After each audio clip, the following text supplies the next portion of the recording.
All right. New Moon, chapter 8 today, or tonight.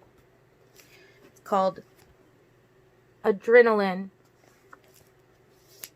So here we go. Okay, where's your clutch? I pointed to the lever on my left handlebar. Letting go of the grip was a mistake. The heavy bike wobbled underneath me, threatening to knock me sideways. I grabbed the handle again, trying to hold it straight. Jacob, it won't stay up, I complained. It will when you're moving, he promised. Now, where's your brake? Behind my right foot? Wrong. He grabbed my right hand and curled my fingers around the lever over the throttle. But you said, this is the brake you want. Don't use the back brake now. That's for later when you know what you're doing. That doesn't sound right, I said suspiciously. Aren't both brakes kind of important? Forget the back brake, okay? Here. He wrapped his hand around mine and made me squeeze the lever down. That is how you brake. Don't forget. He squeezed my hand another time. Fine, I agreed. Throttle? I twisted the right grip. Gear shift? I nudged it with my left calf. Very good. I think you got all the parts down. Now, you just have to get it moving. Uh-huh, I muttered, afraid to say more. My stomach was contorting strangely, and I thought my voice might crack. I was terrified. I tried to tell myself that the fear was pointless. I'd already lived through the worst thing possible. In comparison with that, why should anything frighten me now? I should be able to look death in the face and laugh. My stomach wasn't buying it. I stared down the long stretch of dirt road, bordered by thick, misty green on every side. The road was sandy and damp, better than mud. I want you to hold down the clutch, Jacob instructed. I wrapped my fingers around the clutch. Now this is crucial, Bella, Jacob stressed. Don't let go of that, okay? I want you to pretend that I've handed you a live grenade. The pin is out and you are holding down the spoon. I squeezed tighter. Good. Do you think you can kickstart it? If I move my foot, I will fall over, I told him through gritted teeth, my fingers tight around my live grenade. Okay, I'll do it. Don't let go of the clutch. He took a step back and then suddenly slammed his foot down on the pedal. There was a short ripping noise, and the force of his thrust rocked the bike. I started to fall sideways, but Jake caught the bike before it knocked me to the ground. Steady there, he encouraged. Do you still have the clutch? Yes, I gasped. Plant your feet. I'm going to try again. But he put his hand on the back of the seat, too, just to be safe. It took 4 more kicks before the ignition caught. I could feel the bike rumbling beneath me like an angry animal. I gripped the clutch until my fingers ached. Try out the throttle, he suggested, very lightly, and don't let go of the clutch. Hesitantly, I twisted the right handle. Though the movement was tiny, the bike snarled beneath me. It sounded angry and hungry now. Jacob smiled with deep satisfaction. Do you remember how to put it into first gear? He asked. Yes. Well, go ahead and do it. Okay. He waited for a few seconds. Left foot, he prompted. I know, I said, taking a deep breath. Are you sure you want to do this? Jacob asked. You look scared. I'm fine, I snapped. I kicked the gear shift down 1 notch. Very good, he praised me. Now very gently ease up on the clutch. He took a step away from the bike. You want me to let go of the grenade? I asked in disbelief. No wonder he was moving back. That's how you move, Bella. Just do it little by little. As I began to loosen my grip, I was shocked to be interrupted by a voice that did not belong to the boy standing next to me. This is reckless and childish and idiotic, Bella, the velvet voice fumed. Oh, I gasped, and my hand fell off the clutch. The bike buckled under me, yanking me forward and then collapsing to the ground, half on top of me. The growling engine choked to a stop. Bella, Jacob jerked the heavy bike off me with ease. Are you hurt? But I wasn't listening. I told you so, the perfect voice murmured, crystal clear. Bella, Jacob shook my shoulder. I'm fine, I mumbled, dazed. More than fine. The voice in my head was back. It still rang in my ears, soft, velvety echoes.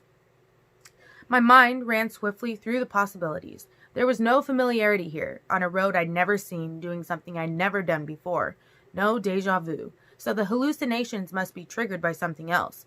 I felt the adrenaline coursing through my veins again, and I thought I had the answer.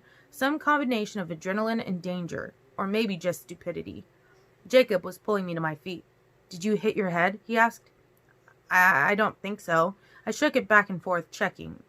I didn't hurt the bike, did I? This thought worried me. I was anxious to try again, right away. Being reckless was paying off better than I'd thought. Forget cheating. Maybe I'd found a way to generate the hallucinations. That was much more important. No. You just stalled the engine, Jacob said, interrupting my quick speculations. You let go of the clutch too fast. I nodded. Let's try again. Are you sure? Jacob asked. Positive. This time I tried to get the kickstart myself. It was complicated. I had to jump a little to slam down on the pedal with enough force, and every time I did that, the bike tried to knock me over. Jacob's hand hovered over the handlebars, ready to catch me if I needed him. It took several good tries and even more poor tries before the engine caught and roared to life under me. Remembering to hold on to the grenade, I revved the throttle experimentally. It snarled at the slightest touch. My smile mirrored Jacob's now. Easy on the clutch, he reminded me. Do you want to kill yourself then? Is that what this is about? The other voice spoke again, his tone severe. I smiled tightly. It was still working and ignored the questions. Jacob wasn't going to let anything serious happen to me. Go home to Charlie, the voice ordered. The sheer beauty of it amazed me. I couldn't allow my memory to lose it, no matter the price. Ease off slowly, Jacob encouraged me. I will, I said. It bothered me a bit when I realized I was answering both of them. The voice in my head growled against the roar of the motorcycle. Trying to focus this time, to not let the voice startle me again, I relaxed my hand by tiny degrees. Suddenly, the gear caught and wrenched me forward, and I was flying. There was wind that wasn't there before, blowing my skin against my skull and flinging my hair back behind me with enough force that it felt like someone was tugging on it. I'd left my stomach back at the starting point. The adrenaline coursed through my body, tingling in my veins. The trees raced past me, blurring into a wall of green. But this was only first gear. My foot itched toward the gear shift as I twisted for more gas. No, Bella, the angry, honey-sweet voice ordered in my ear. Watch what you're doing. It distracted me enough from the speed to realize that the road was starting a slow curve to the left, and I was still going straight. Jacob hadn't told me how to turn. Brakes, brakes, I muttered to myself, and I instinctively slammed down with my right foot like I would in my truck. The bike was suddenly unstable underneath me, shivering first to one side and then the other. It was dragging me toward the green wall, and I was going too fast. I tried to turn the handlebar the other direction, and the sudden shift of my weight pushed the bike toward the ground, still spinning toward the trees. The motorcycle landed on top of me again, roaring loudly, pulling me across the wet sand until it hit something stationary. I couldn't see. My face was mashed into the moss. I tried to lift my head, but there was something in the way. I was dizzy and confused. It sounded like there were three things snarling. The bike over me, the voice in my head, and something else. Bella! Jacob yelled, and I heard the roar of the other bike cut off. The motorcycle no longer pinned me to the ground, and I rolled over to breathe. All the growling went silent. Wow, I murmured. I was thrilled. This had to be it. The recipe for a hallucination. Adrenaline plus danger plus stupidity. Something close to that, anyway. Bella! Jacob was crouching over me anxiously. Bella, are you alive? I'm great, I enthused. I flexed my arms and legs. Everything seemed to be working correctly. Let's do it again. I don't think so. Jacob still sounded worried. I think I'd better drive you to the hospital first. I'm fine. Bella, you've got a huge cut on your forehead and it's gushing blood, he informed me. I clapped my hand over my head. Sure enough, it was wet and sticky. I could smell nothing but the damp moss on my face, and that held off the nausea. Oh, I'm so sorry, Jacob. I pushed hard against the gash as if I could force the blood back inside my head. Why are you apologizing for bleeding? He wondered as he wrapped a long arm around my waist and pulled me to my feet. Let's go. I'll drive. He held out his hand for the keys. What about the bikes? I asked, handing them over. He thought for a second. Wait here, and take this. He pulled off his t-shirt, already spotted with blood, and threw it to me. I wadded it up and held it tightly to my forehead. I was starting to smell the blood. I breathed deeply through my mouth and tried to concentrate on something else. Jacob jumped on the black motorcycle, kicked it to a start in one try, and raced back down the road, spraying sand and pebbles behind him.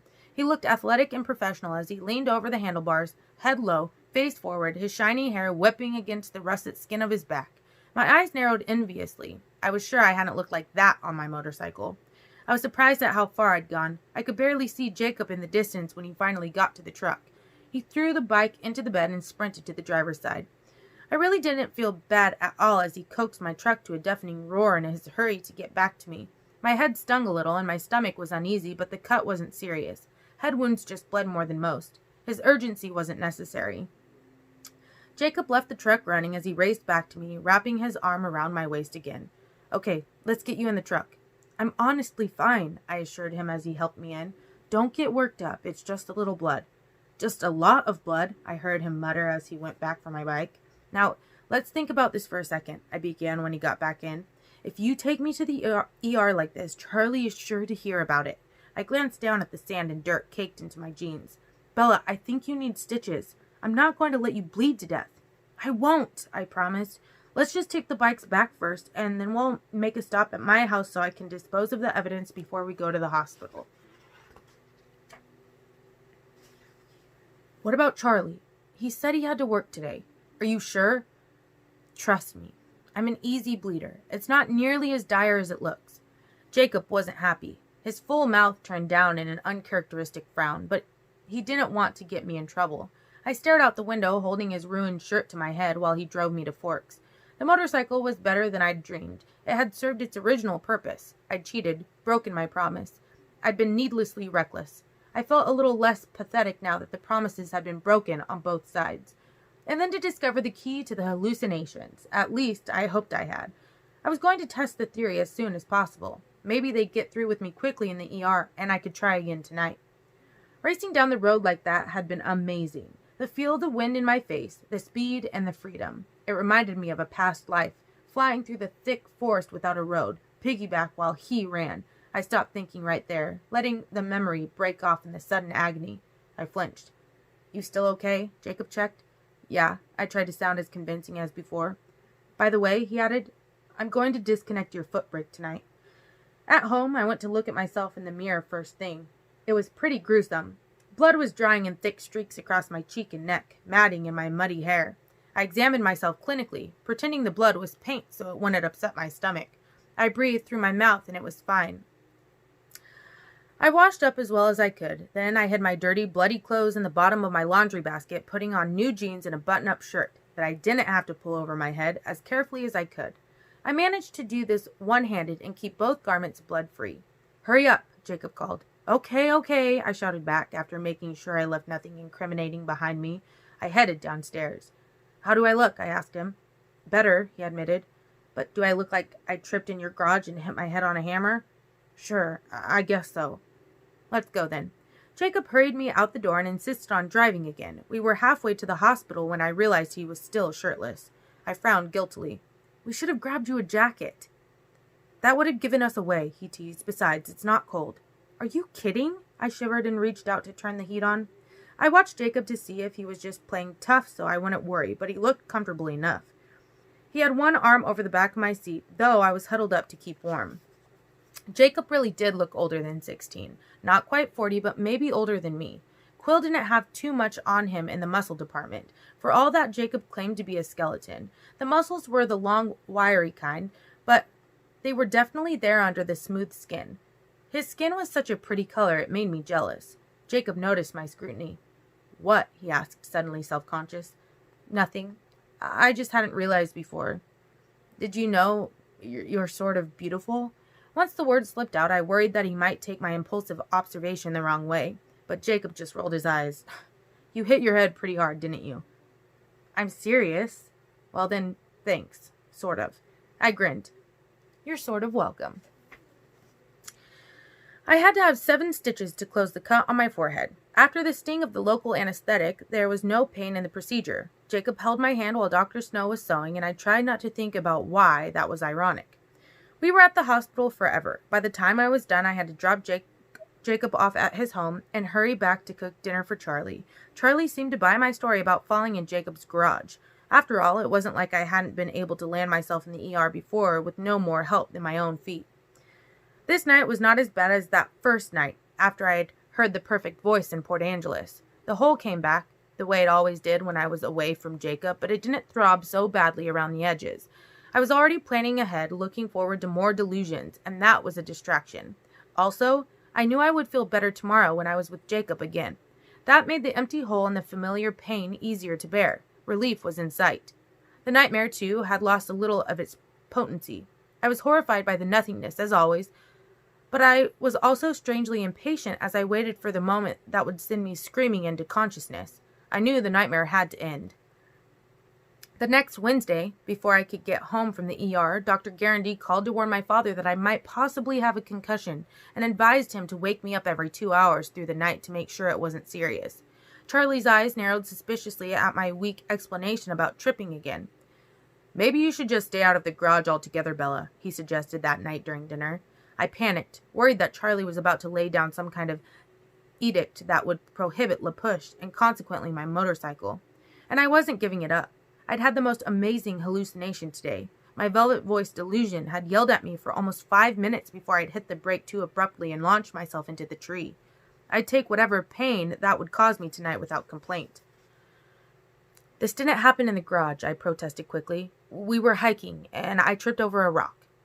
Since when do you hike? Charlie asked skeptically. Working at Newton's was bound to rub off sometime, I pointed out. Spend every day selling all the virtues of the outdoors, eventually you get curious. Charlie glared at me unconvinced. I'll be more careful, I promised, surreptitiously crossing my fingers under the table. I don't mind you hiking right there around La Push, but keep close to town, okay? Why? Well, we've been getting a lot of wildlife complaints lately. The forestry department is going to check into it, but for the time being... the big bear, I said with sudden comprehension. Yeah, some of the hikers coming through Newton's have seen it. Do you think there's really some giant mutated grizzly out there? His forehead creased. There's something. Keep it close to town, okay? Sure, I said quickly. He didn't look completely appeased. Charlie's getting nosy, I complained to Jacob when I picked him up after school Friday. Maybe we should cool it with the bikes. He saw my objecting expression and added, at least for a week or so. You could stay out of the hospital for a week, right? What are we going to do? I griped. He smiled cheerfully. Whatever you want. I thought about that for a minute, about what I wanted. I hated the idea of losing even my brief seconds of closeness with the memories that didn't hurt, the ones that came on their own without me thinking of them consciously. If I couldn't have the bikes, I was going to have to find some other avenue to the danger and the adrenaline, and that was going to take serious thought and creativity. Doing nothing in the meantime was not appealing. Suppose I got depressed again, even with Jake. I had to keep occupied. Maybe there was some other way, some other recipe, some other place. The house had been a mistake, certainly, but his presence must be stamped somewhere other than inside me. There had to be a place where he seemed more real than among all the familiar landmarks that were crowded with other human memories. I could think of one place where that might hold true. One place that would always belong to him and no one else. A magic place full of light. The beautiful meadow I'd seen only once in my life, lit by sunshine and the sparkle of his skin. This idea had a huge potential for backfiring. It might be dangerously painful. My chest ached with emptiness even to think of it. It was hard to hold myself upright, to not give myself away. But surely, there of all places, I could hear his voice, and I'd already told Charlie I was hiking. What are you thinking about so hard? Jacob asked. Well, I began slowly. I found this place in the forest once. I came across it when I was, hiking. A little meadow, the most beautiful place. I don't know if I could track it down again on my own. It would definitely take a few tries. We could use a compass and a grid pattern, Jacob said with confident helpfulness. Do you know where you started from?